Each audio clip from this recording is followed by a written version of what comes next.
एक तरफ हमारे देश में बाढ़ का कहर है तो वहीं दूसरी तरफ उत्तर प्रदेश में राजनीतिक रंग बहुत तेजी से चढ़ रहा है। 2022 विधानसभा चुनाव के लिए पार्टी ने अपनी अपनी तैयारियां तेज कर दी हैं। जेपी नड्डा 2 दिन के यूपी के दौरे पर हैं, जहां चुनावी माहौल का जायजा उन्होंने लिया तो तैयारियों का रोड मैप भी तैयार किया। ये देश के सबसे बड़े सूबे की सियासत है। ये 2024 के चुनाव के सेमीफाइनल की तैयारी है। ये 2022 में लखनऊ की गद्दी की जंग है। यूपी का चुनावी बिगुल बज चुका है। नेता से लेकर कार्यकर्ता अब मैदान में उतर चुके हैं। बीजेपी ने अब 2022 के चुनावी दंगल की तैयारियां तेज कर दी है, क्योंकि लड़ाई उस लखनऊ की है जो दिल्ली की किस्मत तय करती है। बीजेपी अध्यक्ष जेपी नड्डा 2 दिन के यूपी दौरे पर हैं, जहां उन्होंने यूपी फतेह के रोड मैप की तैयारियों का जायजा लिया। आज आगरा में नड्डा अलग अलग कार्यक्रम में शामिल हुए। जिला अध्यक्ष और लोकल नेताओं के साथ चुनावी मंथन किया।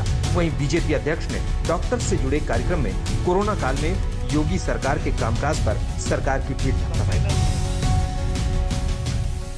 किसको मालूम होगा कि इसकी मारक क्षमता लंग्स तक पहुंचने में 1.5 से 2 दिन लगेगी।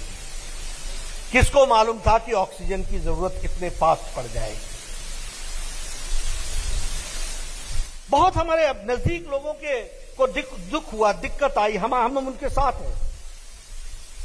लेकिन इसमें भी कोई दो राय नहीं है कि प्रधानमंत्री मोदी जी ने 1 सप्ताह के अंदर इस देश में ऑक्सीजन से सेल्फ सफिशिएंट बना दिया। इस बात को भी हमको समझना चाहिए। योगी आदित्यनाथ ने कार्यक्रम में एक बार फिर दोहराया कि सरकार तीसरी लहर से मुकाबला करने के लिए पूरी तरह से तैयार है। इस महामारी के दौरान हमने ऑक्सीजन के बारे में देखा होगा।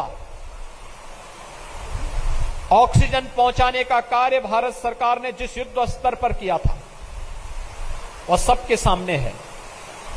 आज उत्तर प्रदेश में हर जनपद को ऑक्सीजन के क्षेत्र में आत्मनिर्भर बनाने की दिशा में कार्य प्रारंभ हो रहा है। 552 ऑक्सीजन प्लांट वर्तमान में हम उत्तर प्रदेश के अंदर अलग अलग जनपदों में स्थापित करने जा रहे हैं। इससे पहले कल लखनऊ में जेपी नड्डा ने दौरे के पहले दिन ब्लॉक प्रमुख और जिला पंचायत अध्यक्षों के साथ सीधा संवाद कर विधानसभा चुनाव में जीत का मंत्र दिया। वहीं उन्होंने प्रदेश सरकार के सभी मंत्रियों, सांसदों और संगठन पदाधिकारियों के साथ बैठक कर विधानसभा चुनाव की लड़ाई पर मंथन किया। आज हम बड़े गौरव के साथ कह सकते हैं कि प्रधानमंत्री मोदी जी के द्वारा 1 रुपया भेजा जाता है तो पूरे का पूरा 100 पैसा नीचे तक जाता है। इस बात को हमको समझना चाहिए। कर्जा माफ कर दिया, कर्जा माफ कर दिया। यूपी वाले बोलते थे कर्जा माफ कर दिया। क्या कर्जा माफ किया? क्या थी उसकी संख्या? एक बार माफ किया, छुट्टी पा गए। सारे का सारा कर्जा 57,000 करोड़ रुपए के आसपास बनता था। और प्रधानमंत्री मोदी जी ने 10 करोड़ किसानों को 2,000 रुपए के हिसाब से 3 किश्तों में देने का जो निर्णय किया। नड्डा ने पार्टी नेताओं और कार्यकर्ताओं को बूथ जीतो चुनाव जीतो का मंत्र दिया है। 4 घंटे लंबी चली बैठक में सभी विभाग के मंत्री अपना रिपोर्ट कार्ड बनाकर पहुंचे थे। लखनऊ आने से पहले मंत्रियों से 4 साल की कामकाज की रिपोर्ट मांगी गई थी। पार्टी जल्द विधानसभा प्रभारियों को विधानसभा सीटों की जिम्मेदारी दे देगी। जो विधानसभा प्रभारी होगा वो विधानसभा चुनाव नहीं लड़ सकेगा।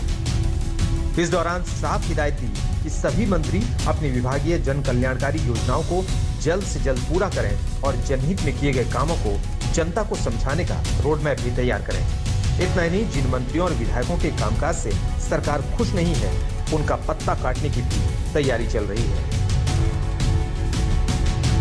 लखनऊ से समर्थ श्रीवास्तव और संतोष शर्मा के साथ आज तक ब्यूरो।